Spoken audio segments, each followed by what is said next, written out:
ایک طبقہ تو وہ ہے جو گناہ کرنے کے باوجود بھی نہیں ڈرتا، اور دوسرا طبقہ ہے گناہ کرنے کے بعد دل کانپ جاتے ہیں کہ یہ گناہ ہم سے کیوں سرزد ہو گیا، اور تیسرا طبقہ وہ ہے کہ جو نیکی کرنے کے باوجود بھی ڈرتا ہے پتہ نہیں میری نیکی بھی قبول ہوئی ہے یا کہ نہیں ہوئی۔ حضرت سیدنا عمر رضی اللہ تعالیٰ عنہ عید کے دن رو رہے تھے تو کسی نے روک کے کہا کہ آج تو خوشیوں بھرا دن ہے، روزوں کی تکمیل ہوئی، ہر بندہ عید منا رہا ہے اور آپ رو رہے ہیں۔ تو فرمایا کہ مجھے نہیں پتا کہ میں مقبولین میں سے ہوں یا مطرودین میں سے، میری نیکی قبول ہوئی ہے، میرے روزے قبول ہوئے ہیں یا رد کر دیے گئے۔ یہ وہ لوگ ہیں کہ جو نیکی کرنے کے باوجود بھی ڈرتے ہیں کہیں ہماری نیکی رد نہ کر دی گئی۔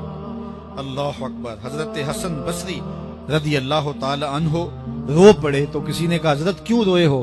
کہا اللہ کی بے نیازی سے ڈر لگتا ہے، کہیں ایسا نہ ہو کہ وہ میرے عمل قبول ہی نہ کرے اور مجھے جہنم میں ڈال دے۔ محض اس کی بے نیازی سے ڈرتے ہوئے حضرت حسن بصری رو پڑے کہ اللہ تعالیٰ جل شانہ بے نیاز ہے، اس کو کوئی پرواہ نہیں ہے، تو کہیں ایسا نہ ہو کہ میرا سب کچھ جو ہے وہ رد کر دیا جائے۔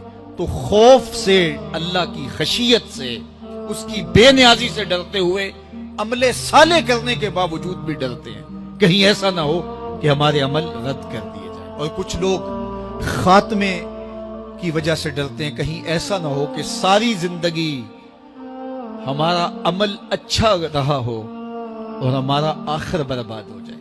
ایسے لوگ بھی ہوتے ہیں کہ جن کے عمل بہت اچھے ہوتے ہیں ساری زندگی، لیکن ان کا آخر ٹھیک نہیں ہوتا۔ بلعم بن باورا کی مثال ہمارے سامنے موجود ہے۔ بنی اسرائیل کا مستجاب الدعوات ولی تھا، اور جب ہاتھ پھیلا کے دعا مانگتا تو منہ پہ ہاتھ بعد میں پھیرتا، قبولیت پہلے ہو جاتی، اتنا مستجاب الدعوات ولی تھا۔ پھر کیا ہوا کہ اللہ کے نبی کے خلاف اس نے ہاتھ اٹھا دیے۔ عجب میں آ گیا کہ میں اللہ کی بارگاہ میں مقبول ہوں اور میری ہر دعا مان لی جاتی ہے، تو پھر کسی کے کہنے پہ وقت کے نبی کے خلاف بد دعا کرنے کے لیے کھڑا ہو گیا، اور جو کہنا چاہ رہا تھا وہ اپنے حق میں نکل گیا، اور پھر زبان اس کی لٹک گئی، زمین چاٹتا تھا، اور قرآن نے کہا مَثَلُهُ كَمَثَلِ الْكَلْبِ، اس کی مثال کتے کی مثال ہے۔ اب ذرا غور کیجئے کہ بنی اسرائیل کا مستجاب الدعوات ولی ہے، لیکن انجام کتنا بد ہوا۔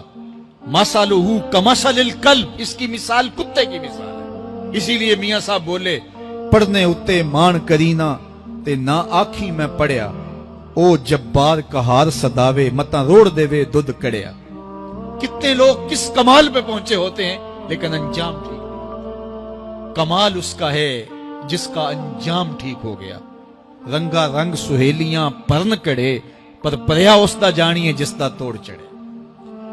حضرت ابو ملیکہ رضی اللہ تعالی عنہ فرماتے ہیں، بخاری کتاب الایمان میں یہ روایت ہے، فرماتے ہیں میں 30 اصحاب رسول سے ملا ہوں۔ حضرت ابو ملیکہ تابعی ہیں، 30 اصحاب رسول سے ملا ہوں، اور میں نے سب کو دیکھا ہے وہ اس بات سے ڈرتے تھے کہ ہمارا کہیں خاتمہ خراب نہ ہو جائے، ہمارا آخر کہیں برباد نہ ہو جائے۔ خاتمہ بالخیر کا انہیں بہت زیادہ مسئلہ تھا۔